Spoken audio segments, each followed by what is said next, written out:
مدینے کا ہم تو سفر چاہتے ہیں، خدا سے نہ محشر میں شرمندگی ہو، غزل میں بھی ایسا ہنر چاہتے ہیں۔ حضرات، جہاں جہاں تک میری آواز پہنچ رہی ہے، انتہائی ادب و احترام کے ساتھ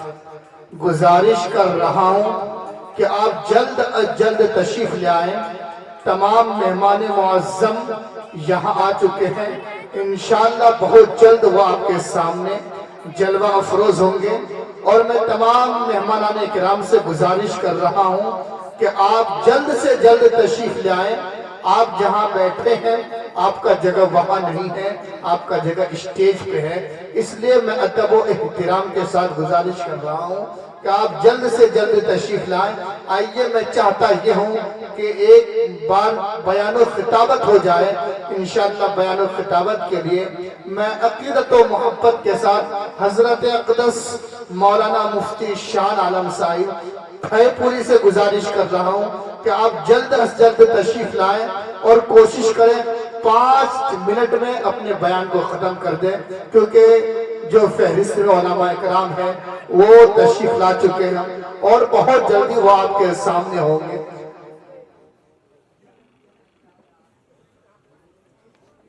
ونصلي على رسوله الكريم أما بعد فقد قال الله تبارك وتعالى في كتابه القديم أعوذ بالله من الشيطان الرجيم بسم الله الرحمن الرحيم وإذا قيل لهم لا تفسدوا في الأرض قالوا إنما نحن مصلحون صدق الله العظيم قال النبي صلى الله عليه وسلم والذي نفس محمد بيده لغدوة أو روحة في سبيل الله خير من الدنيا وما فيها أو كما قال عليه الصلاة والسلام۔ عزیزان گرامی، اتنا وقت بھی نہیں ہے، مختصر لفظوں میں مختصر بات کو کروں۔ رب نے قرآن مقدس کے اندر فرمایا وَإِذَا قِيلَ لَهُمْ لَا تُفْسِدُوا فِي الْأَرْضِ، جب ان سے کہا جاتا ہے کہ آپ زمین کے اندر یعنی کہ زمین پر فساد نہ پھیلاؤ۔ وَإِذَا قِيلَ لَهُمْ لَا تُفْسِدُوا فِي الْأَرْضِ، جب ان سے کہا جاتا ہے کہ آپ زمین پر یا زمین کے اندر فساد نہ پھیلاؤ،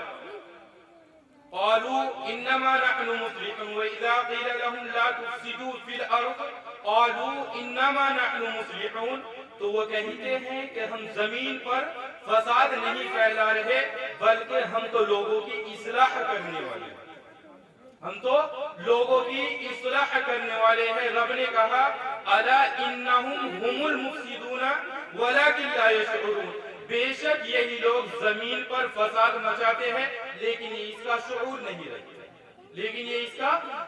نہیں رکھتے، لوگوں کے سامنے بظاہر اپنا ایسا ہے کہ ہم لوگوں کی اصلاح کرنے والے ہیں، ظاہری اعتبار سے لوگوں کو سمجھانے والے ہیں۔ ہمارے اپنے خود کے حالات اس طریقے کے ہیں کہ ہم ظاہر میں ایسے لگ رہے ہیں کہ ہم لوگوں کو اچھی باتوں کی ترغیب دے رہے ہیں، اچھی باتوں کی طرف ان کو کھینچ کر کے لا رہے ہیں، لوگوں کا سامنے کا ہمارا جو ظاہر وہ ایسا ہے، لیکن اندرونی طور سے ہم زمین کے اندر فساد مچا رہے ہیں،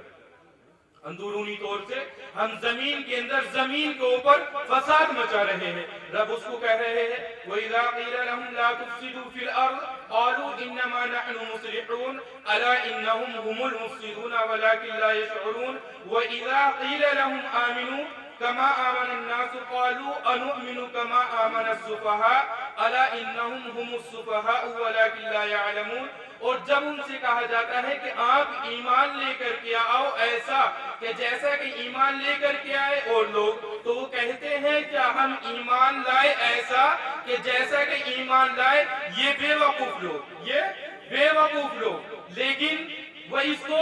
صحیح طریقے سے جانتے نہیں ہیں، سمجھتے نہیں ہیں۔ اللہ تعالیٰ نے کہا وَلَكِنْ لَا يَعْلَمُونَ، وہ اس کو جانتے نہیں ہیں، وہ اس کو جانتے نہیں ہیں، اس لیے وہ اس کو ایسا کہتے ہیں کہ یہ بے وقوف لوگ ہیں کہ جو ایمان لے کر کے آئے اور ایمان انہوں نے قبول کیا اور ایمان کے مطابق قرآن اور حدیث کے مطابق اپنی زندگی کو گزار رہے ہیں، تو ان لوگوں کو وہ بے وقوف سمجھتے ہیں، ان لوگوں کو وہ بے وقوف سمجھتے ہیں۔ حقیقت یہ ہے کہ وہ خود بے وقوف ہے، حقیقت یہ ہے کہ وہ خود بے وقوف ہے، لیکن وہ اس کو جانتے نہیں ہیں، وہ اس کو جانتے نہیں ہیں۔ وہی حال ہمارا اپنا ہے، وہی حال ہمارا اپنا ہے۔ ہمارا ظاہر اگر دیکھا جائے تو ایسا ہے کہ لوگ اگر دیکھیں تو ایمان قبول کریں، اور باطن کو اگر ہمارے دیکھا جائے تو ایسا ہے کہ انسان دیکھنے کے بعد میں دوبارہ ملنے کی تمنا نہ کرے۔ یہ ہمارے اپنے خود کی ظاہر ہے، اور رب کو ایسا ایمان پسند نہیں، رب کو ایسا ایمان پسند نہیں ہے۔ رب کو ایمان پسند ہے تو ابو بکر جیسا ایمان پسند ہے، رب کو اگر ایمان پسند ہے تو عمر جیسا ایمان پسند ہے، اور رب کو اگر ایمان پسند ہے تو عثمان غنی جیسا پسند ہے، اور رب کو اگر ایمان پسند ہے تو علی جیسا پسند ہے۔ یہ ظاہری ایمان ہے ہمارا اپنا، اندرونی طور سے ہمارے ایمان مکمل نہیں ہے، اندرونی طور سے ہمارا ایمان مکمل نہیں ہے۔ ہمیں اپنے ایمان کو مکمل کرنے کی ضرورت ہے، ہمیں اپنے ایمان کو مکمل کرنے کی ضرورت ہے۔ اس لیے میں سبھی حضرات سے بڑے ہی ادب اور احترام سے التماس کر رہا ہوں، 4-5 منٹ کا یہ وقت تھا اور مجھے معلوم بھی نہیں تھا بات کرنا، اچانک میں آنا ہوا اور اچانک میں ناظم صاحب نے نام بولا ہے، کوئی ایسی امید بھی نہیں تھا یہاں تک پہنچنے کی۔ اس لیے براہ کرم سبھی حضرات سے بڑے ہی ادب اور احترام سے التماس ہے، گزارش گزار ہوں، ہمارے اپنے جو بچے ہیں، ہماری اپنی زندگی کٹ چکی، لیکن ہماری جو آنے والی نسلیں ہیں اور ہمارے جو آنے والے بچے ہیں، ان کے پاس میں ہماری اپنی خود کی تعلیم اتنی ہونی ضروری ہے کہ جس سے وہ اپنے بڑوں کے ادب کو، اپنے چھوٹوں کو، اپنے بڑوں کو اور اپنے مذہب کے بارے میں اتنی سمجھ اس کو ہو کہ وہ حرام اور حلال کی پہچان کر سکے، حرام اور حلال کی شناخت کر سکے، جائز اور ناجائز کی پہچان کر سکے اور صحیح اور غلط کی پہچان کر سکے۔ جب ہمارے درمیان سے یہ ختم ہوا تبھی ہمارے اوپر آ کر کے جو ہے نا ظلم اس طریقے سے ہمارے اوپر ہونے لگا کہ ہم خود ظلم کو برداشت نہیں کر پا رہے، اور اس کی صرف وجہ یہ ہے کہ ہم نے قرآن اور حدیث کے راستے کو چھوڑا، قرآن اور حدیث کے راستے کو چھوڑا ہے، جبکہ رب نے فرمایا کہ جب تک ایک انسان دنیا کے اندر قرآن اور حدیث کو مضبوطی کے ساتھ میں پکڑ لے گا تو میری کبریائی کی قسم دنیا کے اندر کوئی طاقت ایسی نہیں ہے کہ جو اس کے اوپر ظلم کر سکے یا اس کو ستا سکے۔ اگر اس کے اوپر ظلم ہوگا اور اس کو ستایا جائے گا تو صرف اس وجہ سے ستایا جائے گا کہ وہ نبی کے طریقے کو اور کلام اللہ کے طریقے کو چھوڑ چکا ہوگا، ورنہ کلام اللہ کو ماننے والا اور نبی کے طریقے کو ماننے والا شخص وہ ہے کہ افریقہ کے جنگلوں کو خالی کرا دیا جاتا ہے اور کہہ دیا جاتا ہے کہ اگر اس جنگل کے اندر کوئی جانور ایذا پہنچانے والا ہے، تکلیف پہنچانے والا ہے تو وہ افریقہ کے جنگل کو خالی کر کر ایک طرف نکل جائے، کیونکہ اس جنگل سے ایمان والوں کی جماعت گزرنے والی ہے۔ ایمان والوں کی یہ مضبوطی اور یہ طاقت ہوا کرتی ہے۔ 313 کا لشکر ہے میدان کے اندر اترتا ہے اور فتح حاصل کر کے آتا ہے۔ ایک انسان بدن پر کپڑا پڑا ہوا 14 پیوند اس کے اندر لگے ہوئے اور 22 لاکھ مربع میل کے اوپر حکومت کر رہا ہے، صرف کس وجہ سے؟ کیونکہ اس نے خدا کی قدرت کو پہچانا اور نبی سے محبت اس نے اپنے دل کے اندر پیدا کی، اور جس دن ہمارے دل کے اندر نبی کی محبت پیدا ہو گئی اور خدا کے کلام اللہ کی محبت ہمارے دل کے اندر پیدا ہو گئی اور ہم نے یہ سمجھ لیا کہ یہ دنیا ہمارے لیے فانی ہے، تو خدا کی قسم کوئی طاقت ایسی نہیں ہے تو جو ایمان والے کو کہیں سے کہیں تک جھکا سکے۔ اس کا قرآن بھی گواہ ہے، حدیث بھی گواہ ہے، اس کا قرآن بھی گواہ ہے، حدیث بھی گواہ ہے۔ اب سے 74 یا 75 سال پہلی تاریخ اٹھا کر کے دیکھ لی جائے، اپنی جان گنوانا تو منظور کیا اور اپنے سر کو اپنے تن سے جدا کرنا تو منظور کیا، لیکن ایک انگریز کے سامنے اپنے سر کو جھکانا بالکل پسند نہیں کیا۔ ہریانہ کی سرزمین گواہ ہے اس بات کی پانی پت کی وہ سرزمین، مقدس سرزمین جہاں پر 57,000 ان لوگوں کو کاٹا گیا کہ جو باشرہ آدمی تھے، حفاظ کرام تھے، علماء کرام تھے، قارئین اعظام تھے، امام حضرات وہاں پر موجود تھے، وہ بچے کہ جنہوں نے اپنے دلوں کے اندر قرآن کریم کو اتار رکھا تھا، وہ معصوم بچیاں کہ جنہوں صحیح طریقے سے باپ کی پہچان نہیں کی تھی، صرف اور صرف اگر اپنی جان کی بازی لگائی تو اس لیے لگائی کہ آنے والی نسل تک یہ دین اسی طریقے سے پہنچ جائے جس طریقے سے نبی علیہ السلام کے ذریعے سے ہم تک پہنچے. اور یہ ہماری ذمہ داری ہے آنے والی نسلوں تک پہنچانا دین کو.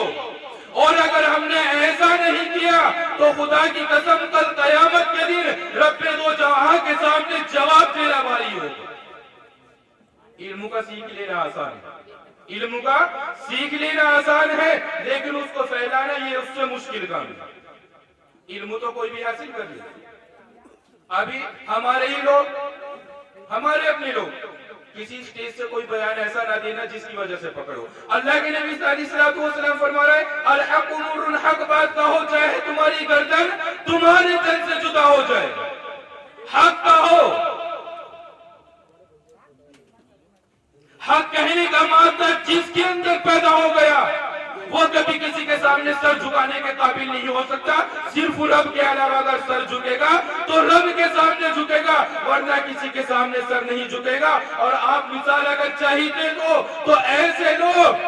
حضرت امام حسین کہ جس کو نبی نے بوسہ دیا ہو اور جس نے نبی کی پیٹھ کے اوپر بیٹھ کر کے سواری کی ہو اور جس کا باپ خیبر کو اکھاڑ کر کے لایا ہو اور جس کے باپ کو شیر خدا کہا جاتا ہو، حیدر کرار کہا جاتا ہو، اور جس کی ماں جنت کی سردار ہو، بغداد کے اندر اور اس کے سر کو اس کے تن سے جدا کر دیا جائے، یہ برداشت نہیں ہو سکتا تھا.